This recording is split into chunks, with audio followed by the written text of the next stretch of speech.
Nessa aula vamos olhar alguns exemplos de duplicação da noção de independência e independência linear no contexto específico de espaços de funções, que pode ser um pouco mais difícil de entender que no caso de, por exemplo, espaços vetoriais usuais, né, conjuntos no Rn.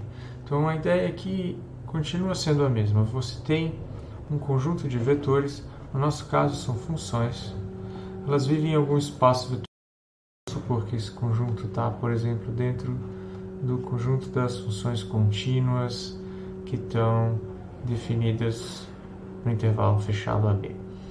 E a ideia é saber se esse conjunto é LI ou LD, né? Se ele é linearmente independente ou linearmente dependente. E a definição continua sendo a mesma. A gente monta uma combinação linear dessas funções, igual a isso o vetor nulo no espaço, né? Nesse caso a função constante igual a zero, e ver se isso implica que as constantes são necessariamente todas nulas. Então aqui, a combinação com certas constantes vão ser combinações desse tipo. Aqui eu estou deixando explícito o argumento dessas funções.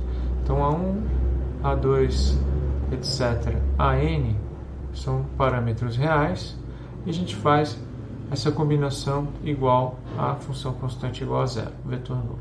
E a gente quer mostrar essa implicação, que isso implica que todas as constantes são iguais a zero.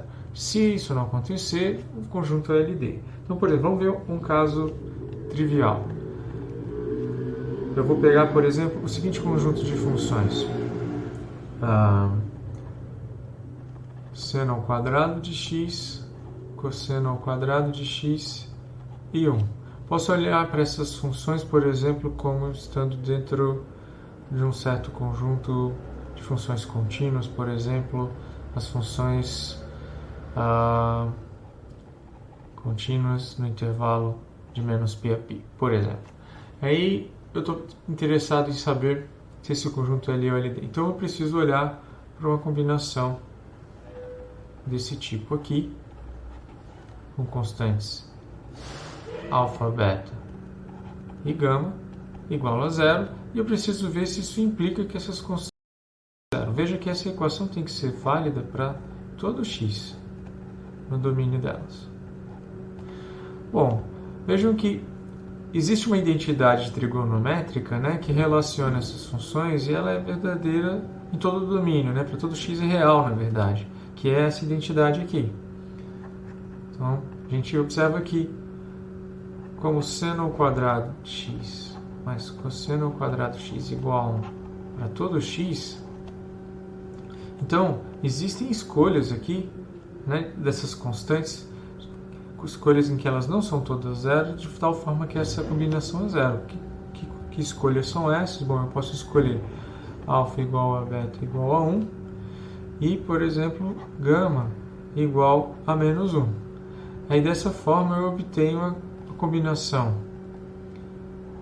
seno ao quadrado de x mais ao quadrado de x mais menos 1 igual a zero. Ou seja, essa combinação com constantes não nulas me dá o vetor nulo, e isso é para todo x no domínio que eu especifiquei.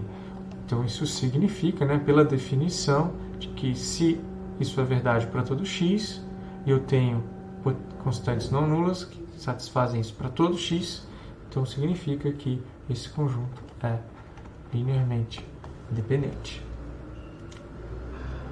Vamos ver um outro exemplo, por exemplo, no espaço também de funções periódicas. Por exemplo, eu vou pegar um conjunto parecido. Cosseno de x, cosseno de 2x. É um outro conjunto no mesmo espaço das funções contínuas no intervalo de menos π a π. E aí eu quero saber se esse conjunto é LI ou LD. O que a gente faz? Monta a combinação linear com certas constantes. E a gente tem que garantir que isso é zero para todo x nesse intervalo, no domínio. E ver o que acontece. Ver se a gente obtém que as constantes são nulas ou não. essa equação tem que ser verdadeira para todo x. Então eu posso chutar valores particulares de x aqui e ver o que acontece. Por exemplo, se eu fizer em x igual a 0 essa equação, eu vou ficar com alfa, cosseno de 0 é 1, então cosseno de 0 de novo é 1. Fiquei com uma equação desse tipo envolvendo as constantes. Se eu faço, por exemplo, x igual a π, o que eu tenho? Bom, função cosseno de π é menos 1, então fica menos beta, e aqui eu fico com cosseno de 2π, que é 1, então fica mais gama. E eu tenho uma nova combinação entre essas constantes. E eu posso também, por exemplo, para obter uma equação diferente, faço x igual a π sobre 2, aí eu vou ficar com alfa, cosseno de π sobre 2 é 0, então não tenho contribuição vindo para beta, mas eu tenho cosseno de π aqui, que é menos gama. Então eu fiquei com esse conjunto de equações que é um sistema linear homogêneo para as incógnitas alfa, beta e gama. Então a gente pode olhar para a matriz de coeficientes desse sistema, que é essa matriz daqui, como a gente faria para resolver um sistema linear homogêneo. A gente faz o escalonamento dessa matriz para perceber que ela é. Se você fizer o escalonamento até a forma reduzida, ou seja, faz a eliminação de Gauss-Jordan, você vai perceber que essa matriz, né, ela é equivalente à identidade, ou seja, esse sistema ele é determinado. A nulidade dessa matriz é obviamente zero, então não tenho variáveis livres. Esse sistema é determinado, só tem uma solução. Como ele é homogêneo, a solução tem que ser trivial, certo? Porque zero, né, fazer alfa, beta e gama iguais a zero resolve esse sistema, então a solução é única. Isso me diz que eu tenho somente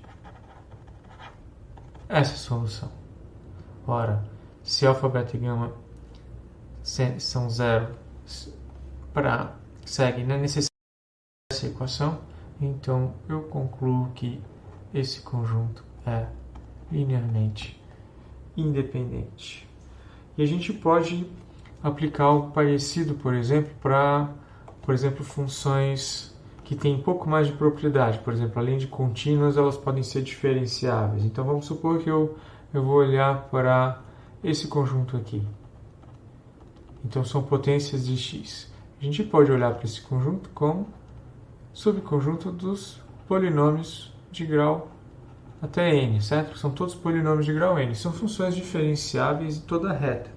Então agora eu quero descobrir se esse conjunto é L ou LD. O que eu posso fazer? Monto uma combinação linear, por exemplo, desse tipo. E igual isso a zero, né? Com a função constante igual a zero. E eu quero saber, né, se isso implica que essas constantes são todas nulas ou não, né? Pode ser que alguma não seja zero para todos x, então nesse caso a função seria, o conjunto seria LD. Então o que a gente vai fazer? Vamos examinar essa equação. Eu poderia particular, ela é verdadeira em x igual a zero. Em x igual a zero eu tenho simplesmente a zero igual a zero. Bom, eu poderia continuar chutando valores como eu fiz antes para x e obter um sistema de equações para tentar resolver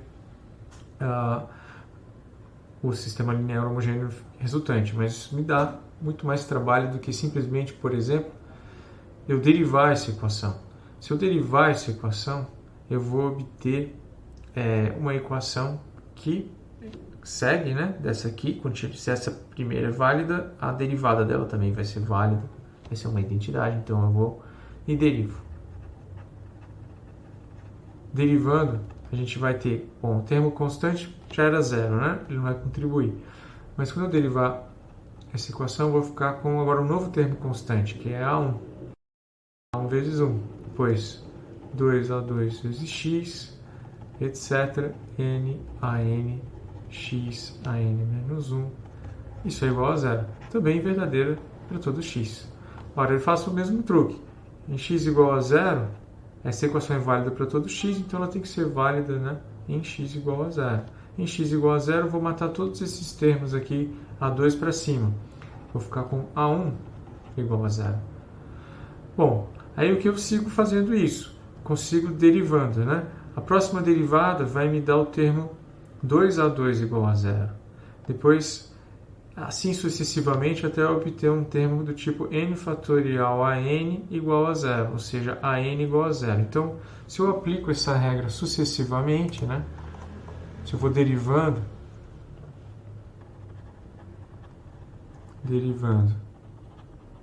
sucessivamente, a gente vai obter que todas essas constantes, e fazendo x igual a zero, né, vai obter que todas essas constantes são zero. Então, de fato, o que a gente está obtendo é um conjunto de equações para as constantes a0 até a n, que são obtidas a partir das derivadas, né, da equação original.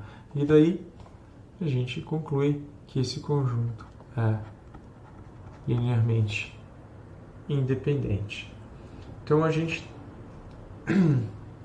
tem aí vários truques que a gente pode usar, né? Repetindo, o essencial é que quando a gente constrói essa equação, ela é verdadeira, né? Ela tem que ser válida.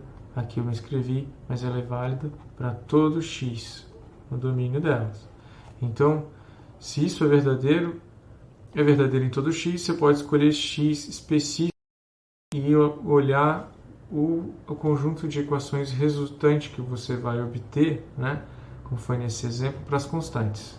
Esse é um jeito de fazer. Se as funções são diferenciáveis, você pode tirar proveito disso e ir derivando as equações para obter novas equações.